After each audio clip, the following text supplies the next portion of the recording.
Hello，大家好，欢迎来到我的频道。最近我和一些我的朋友聊天，然后呢，我们就聊到以前的脸型呢是鹅蛋脸，现在突然有一天照照镜子，慢慢的自己的脸型就变了，变成了国字脸，脸部的下颚线宽了呢。他还说以前拍照的时候不用修容，现在拍照的时候呢还要找角度，照片拍出来不好呢就很显得脸大，还时不时的需要做修容。最让人 frustrating 的就是以前怎么擦的那些可以堪称提拉紧致肌肤的保养品，用下来也没有什么很大的感觉，然后上妆呢也开始觉得不服帖了，包括以前适合自己的发型呢也觉得好像慢慢不适合自己了。这其实并不是皮肤的问题，而是我们整个脸部的结构在改变。那今天呢，我们就用理性科学的角度来分析更年期后脸型改变的真正的原因，并且呢和你分享逻辑上真正有效的应对方案。记得一定要看到最后啊！你有没有发现过了50岁之后，觉得脸好像走位了，不是胖了，也不是皱纹变多了，而是原本紧致的下颚线变模糊了，凹陷也越来越明显。很多人就会去擦那些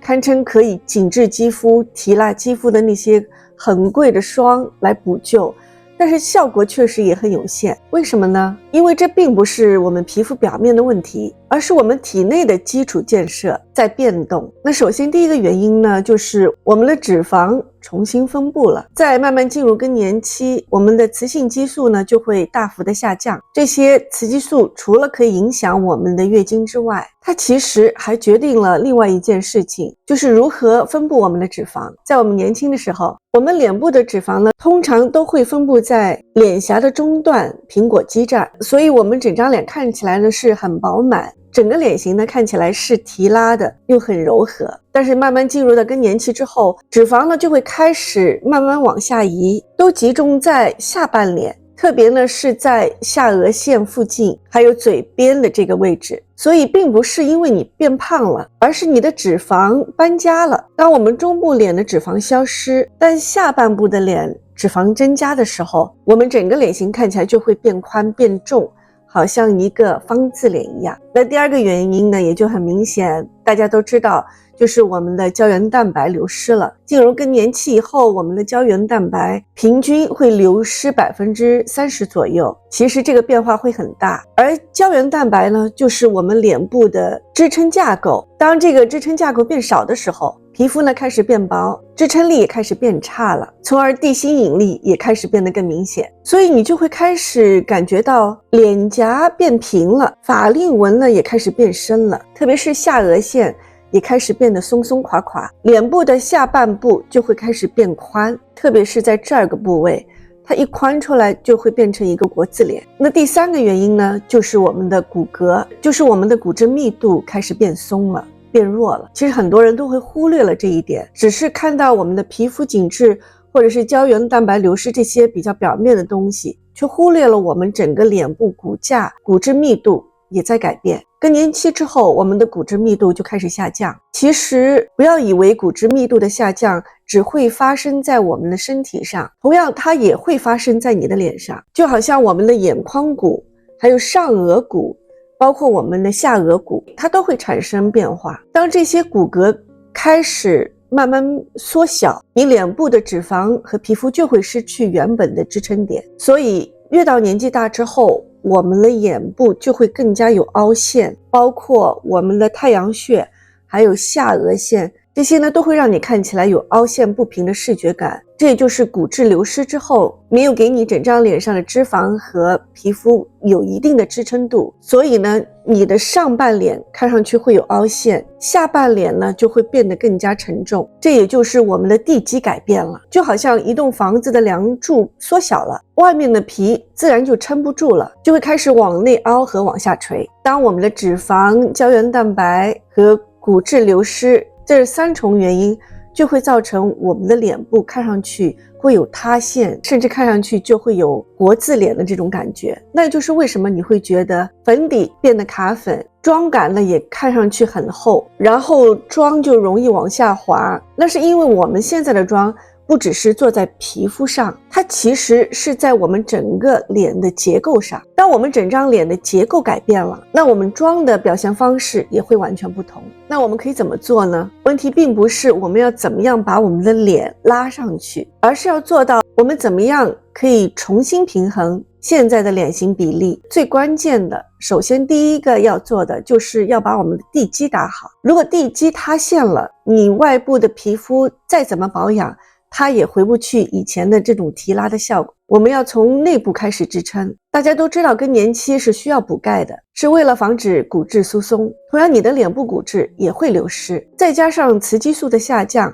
就会导致骨吸收变快，所以你的眼眶骨就会变大，下颚骨就会缩小。所以我们平时呢就要开始补充钙。那除了我们平时需要补充钙呢，另外还有一个非常重要的，就是一定要补充 Vitamin D3 和 K2。Vitamin K2 它其实就像一个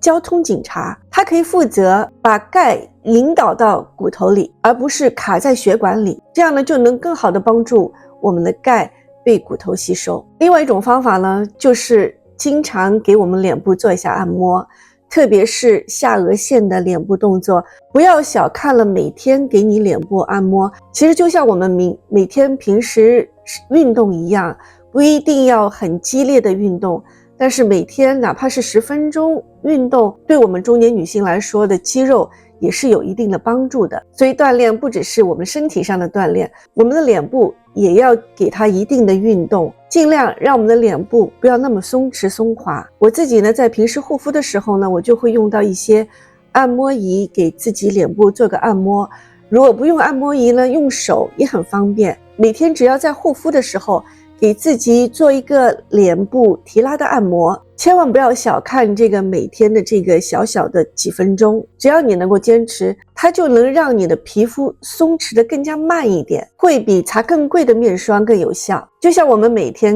运动一样，只要你坚持持之以恒，它就能减缓你皮肤松弛，让你的脸部看上去更紧致。另外呢，我们可以通过化妆来修饰我们的脸型。很多人看到自己的脸变宽，第一个反应就是修容，但是如果你一直只是在脸部下颚线做深色的修容，特别是对于我们这种新手不太会掌握颜色的尺度的话，特别是对于我自己也试过怎么样去修容，但是确实我不是专业的化妆师。修容的颜色首先是一定要配合自己的肤色，如果选了不对，或者是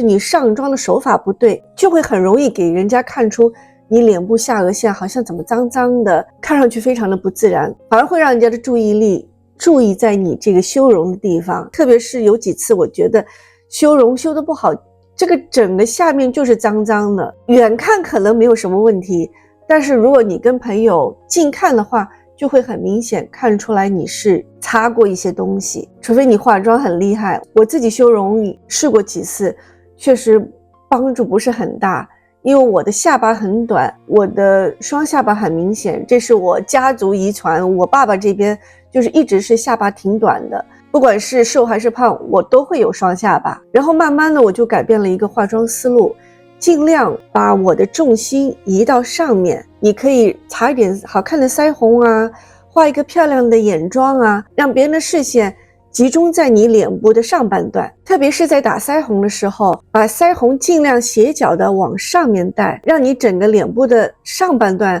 比较有颜色，比较有色彩。因为平时我们的视觉是会跟着颜色走的，如果你在打腮红的时候尽量把它往上面带，它就自然在视觉上给你有一个提拉的效果，而且别人呢就不会注意到你下颚线，反而会注意到你的腮红很漂亮，你的眼睛化妆的很漂亮，让别人的视线呢就整个移到你的脸部上半段，那你的脸整个看上去是往上走的。另外还有一种方法，就是改变你的发型，可以增加脸颊两边的发量。如果你的发型是上面比较扁塌垂直，然后下面的发量是比较厚重的那种发型呢，它就会更加显示你的脸部下面比较宽。所以呢，你可以尝试一下侧分，把自己头顶的头发呢弄得蓬松一点，尽量在下面的发尾处呢不要那么厚重，让头发呢有一点层次。特别是呢，可以在我们的脸颊骨甲两边可以让头发变得稍微的蓬松一点，不要去贴，头顶呢也不要那么贴，稍微蓬松一点。但是呢，下面的头发呢稍微薄一点，不要那么厚，这样呢在视觉上可以支撑我们脸部以上，看上去比较饱满，并且呢也可以模糊我们下颚线的修饰和宽度。所以如果你最近觉得怎么照镜子脸型变了，是不是自己胖了，下颚呢看是变方了，这个呢并不是你变胖了，也不是单纯的老化了，而是我们的脂肪重新分布了，再加上胶原蛋白的流失，骨骼结构的变化以及荷尔蒙的变化。当你了解了这些原因之后，你就会知道怎么去正确的调整了。总之，更年期之后，我们不是要把皮肤拉到原来的位置，而是要重新学会怎么去平衡现在的比例。那好，今天的分享就到这里。如果你觉得今天的视频对你有帮助的话，请记得订阅、点赞和分享。如果你有什么更加感兴趣的话题呢，可以在下面的留言框里留言告诉我。那好，那我们下次再见啦，拜拜。